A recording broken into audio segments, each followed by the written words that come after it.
Hi there. You're probably a few days into San Diego Design Week by now, so I hope you've had a chance to learn and connect through all the amazing conversations and workshops centered around design in San Diego. I'm Brian Kim. I am a design program manager at Intuit, and also the co-founder of Moment Coffee Company. Today, I'm also going to talk about design. Surprise!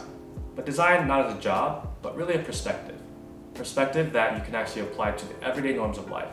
Whether you are creating the most innovative product, or you're actually going to be solving for the needs of the community.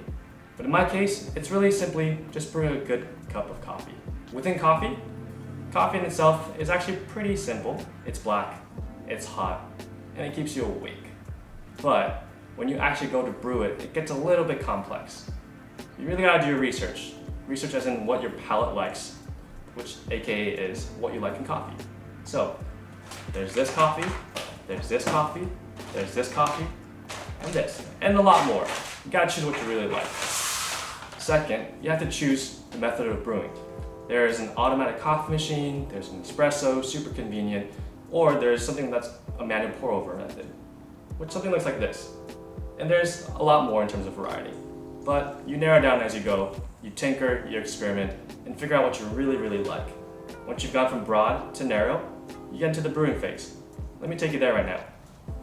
Welcome to the brew phase.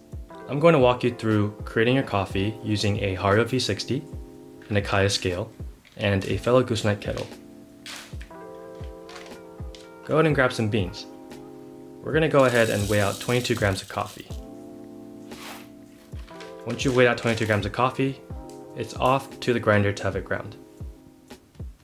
While we wait for it to grind, let's talk about grind size and ratio. We're aiming for a medium fine grind size as it helps with the extraction during a pour-over method, and we're going to use a 1:16 ratio, which means for every gram of coffee in, we're going to pour in 16 grams of water. Next, you're going to need a paper filter. Don't mind me, I'm just doing some origami to get this to fit right into the cone. And voila, good to go. While we wait for the water to get up to temperature, go ahead and place your filter into the cone. Let's talk about water.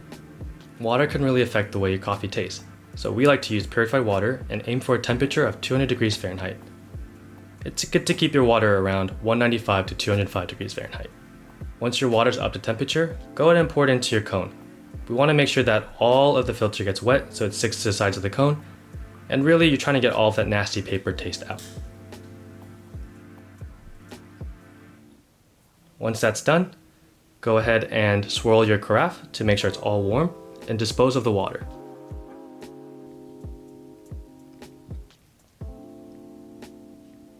Zero your scale, and now it's time to put in the coffee grounds. Pour your coffee grounds into the center of the cone and make sure it's evenly distributed as it pours in. Tap, tap, tap. Let's get all of that in there. Once your coffee's in, go ahead and pick up your cone and give it a few taps to even out and flatten the coffee bed. A flat coffee bed helps with extraction when we brew the coffee. We're going to zero our scale once more and start the timer. Now it's time to add water into the coffee. The bloom is where water is introduced to freshly ground coffee and helps the CO2 release from the coffee beans. Having the CO2 release from the beans helps when we brew the coffee, as CO2 prevents water from really permeating into the coffee grounds.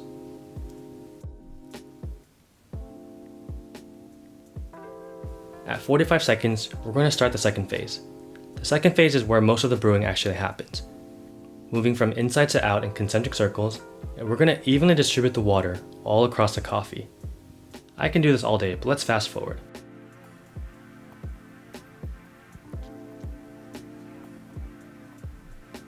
Once you reach your desired amount, go ahead and grab your cone and give it a good swirl. A couple of times. We want to do this to make sure that the coffee bed stays flat, which helps with even extraction. And now we're going to let it sit and have the rest of the water drain.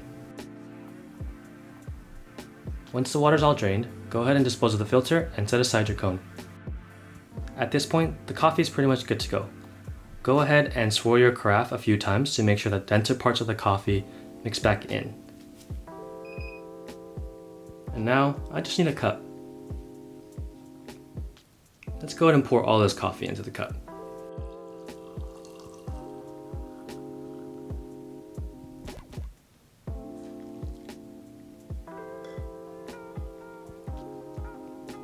Hey, that looks pretty good.